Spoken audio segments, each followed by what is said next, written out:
Assalamualaikum warahmatullahi wabarakatuh. Perkenalkan, saya Isna Mufida dengan NIM 23080 3102041 dari Prodi D3 Administrasi Keuangan. Di sini saya akan menyampaikan materi tentang akuntansi transaksi pembiayaan musyarakah. Adapun outline yang akan saya bahas, yang pertama ada pengertian musyarakah, yang kedua ketentuan syar'i transaksi musyarakah, yang ketiga alur transaksi musyarakah, yang keempat berakhirnya akad musyarakah, yang kelima pendapatan bagi hasil, dan yang terakhir kesimpulan.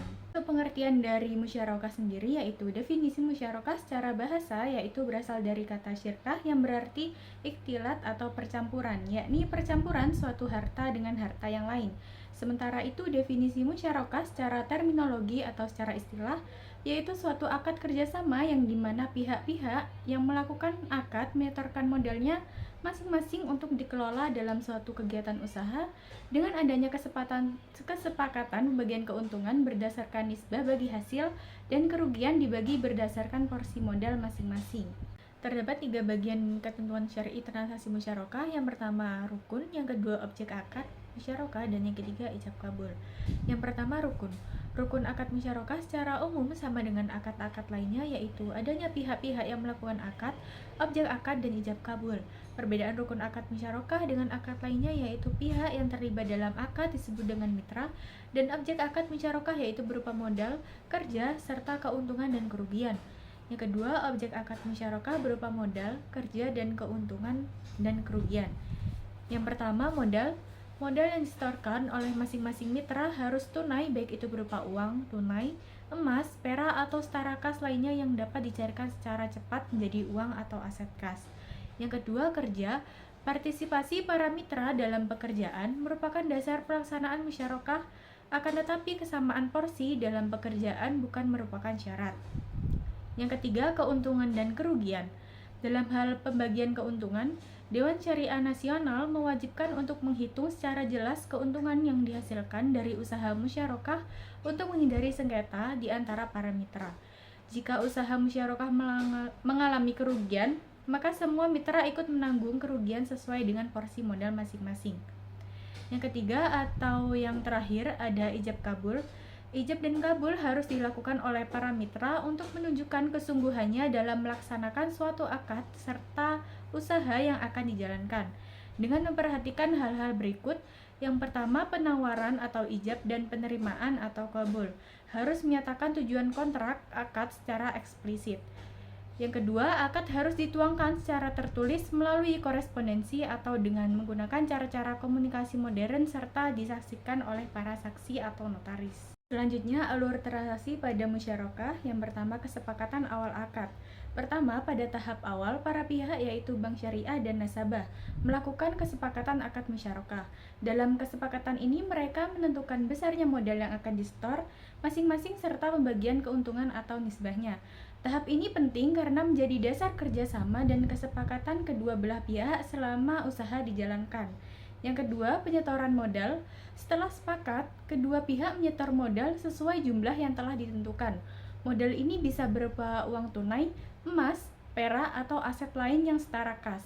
Semua modal tersebut digabungkan jadi satu dan digunakan untuk menjalankan kegiatan usaha sesuai perjanjian. Yang ketiga, pengelolaan usaha. Selanjutnya masuk ke tahap pengelolaan usaha. Usaha dapat dikelola bersama-sama oleh semua mitra atau oleh satu pihak saja, tergantung kesepakatan awal.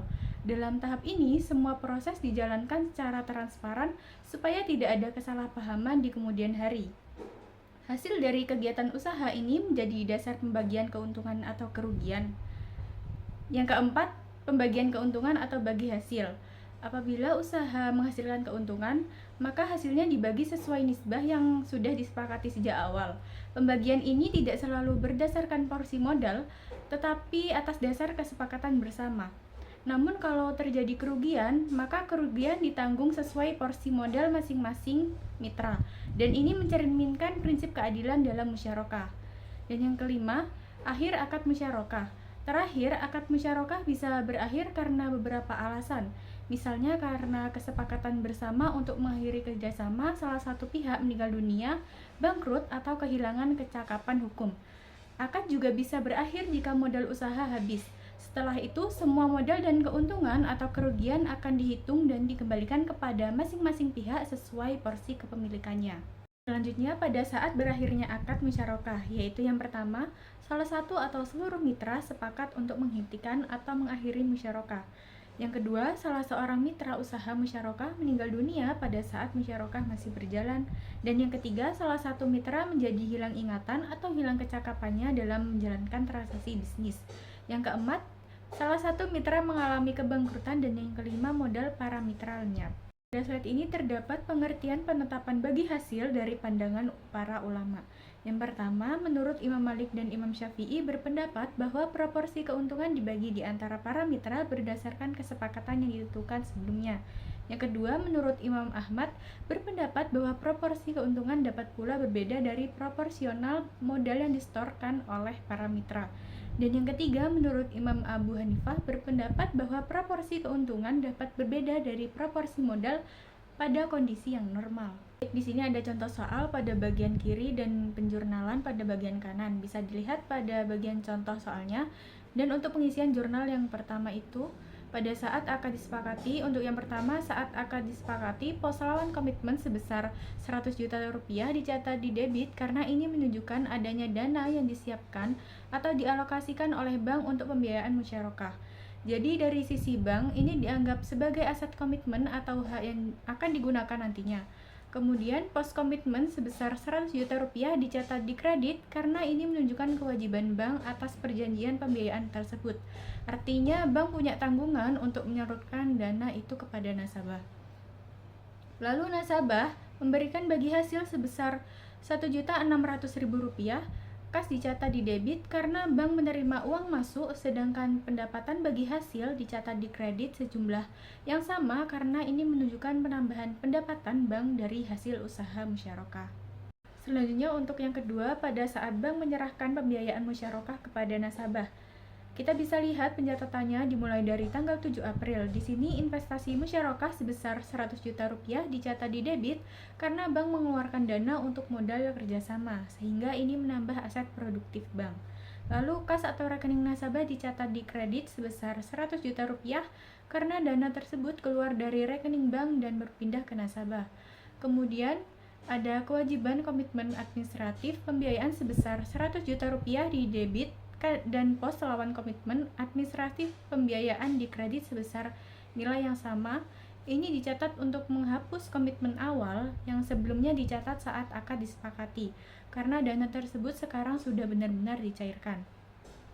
Dan pada tanggal 14 April, prosesnya sama, investasi musyarakah dicatat di debit sebesar 60 juta rupiah sebagai tambahan pembiayaan. Kas atau rekening nasabah dicatat di kredit 60 juta rupiah karena dana keluar dari bank ke nasabah. Begitu juga kewajiban komitmen administratif pembiayaan di debit 60 juta rupiah dan pos lawan komitmen administratif pembiayaan di kredit 60 juta rupiah untuk mengurangi sisa komitmen yang ada. Untuk yang ketiga, saat penerimaan bagi hasil bagian bank. Penjelasan pada tahap 1, pada tahap pertama, nasabah langsung membayar bagi hasil kepada bank saat pelaporan laba. Kas atau rekening nasabah dicatat di debit sebesar Rp10.500.000 karena uang ini tersebut masuk ke bank. Dan ini menandakan penambahan aset kas. Selanjutnya untuk tahap yang kedua, pencatatannya sedikit berbeda karena waktu pembayaran dan pelaporan laba tidak dilakukan di hari yang sama. Saat pelaporan laba tanggal 1 Oktober, piutang pendapatan bagi hasil dicatat di debit sebesar Rp12.600.000 karena ini adalah hak bank yang belum diterima. Sementara pendapatan bagi hasil musyarakah akrual dicatat di kredit dengan jumlah yang sama sebagai pengakuan pendapatan. Kemudian pada tanggal 5 Oktober saat dana benar-benar diterima, kas atau rekening nasabah dicatat di debit sebesar Rp12.600.000 dan piutang pendapatan bagi hasil musyarakah dicatat di kredit. Ini menandakan piutang tersebut sudah lunas. Sedangkan pendapatan bagi hasil musyarakah dicatat di kredit sebesar nilai yang sama karena ini menunjukkan adanya pendapatan yang diperoleh bank dari kerjasama musyarakah. Pada slide pada saat akad berakhir ini, investasi bank syariah tersebut diterima kembali pada saat akad diakhiri dan terdapat dua kemungkinan. Yang pertama, nasabah mampu mengembalikan pembiayaan musyarakah, dan yang kedua, nasabah tidak mampu mengembalikan pembiayaan musyarakah tersebut. Pada bagian alternatif 1, nasabah mampu mengembalikan modal untuk jurnalnya pada saat akad berakhir, dan nasabah mampu mengembalikan pembiayaan kas atau rekening nasabah dicatat di debit sebesar Rp160 juta karena dana tersebut masuk kembali ke bank sebagai pengembalian modal. Lalu, investasi musyarakah dicatat di kredit dengan jumlah yang sama karena nilai pembiayaan yang sebelumnya dicatat sebagai aset kini sudah ditutup. Selanjutnya pada bagian alternatif 2, nasabah tidak mampu mengembalikan modal untuk jurnalnya. Kalau nasabah tidak mampu mengembalikan pembiayaan, maka pembiayaan tersebut dialihkan menjadi piutang. Maka piutang pembiayaan musyarakah jatuh tempo dicatat di debit sebesar Rp160 juta sebagai hak tagih bank kepada nasabah, sedangkan investasi musyarakah dicatat di kredit sebesar nilai yang sama untuk menghapus aset pembiayaan musyarakah yang lama. Baik, untuk kesimpulan dari materi yang sudah saya sampaikan, dapat disimpulkan bahwa musyarakah merupakan akad kerjasama dalam perbankan syariah di mana para pihak menyertakan modal untuk dikelola dalam suatu usaha dengan kesepakatan pembagian keuntungan sesuai nisbah, sedangkan kerugian ditanggung berdasarkan porsi modal. Transaksi ini memiliki ketentuan syar'i yang meliputi rukun akad, objek akad berupa modal, kerja, keuntungan dan kerugian, serta ijab qabul yang jelas dan sah. Akad musyarakah dapat berakhir karena kesepakatan para mitra, meninggalnya salah satu pihak, kebangkrutan, atau hilangnya modal. Dalam penetapan bagi hasil, terdapat pandangan ulama yang beragam, namun pada dasarnya menekankan kesepakatan yang adil antara para mitra. Dengan demikian, musyarakah mencerminkan prinsip keadilan, kerjasama, dan transparansi yang menjadi ciri utama dalam sistem perbankan syariah. Nah, itu tadi materi yang dapat saya sampaikan tentang akuntansi transaksi pembiayaan musyarakah. Kurang dan lebihnya mohon maaf. Wassalamualaikum warahmatullahi wabarakatuh.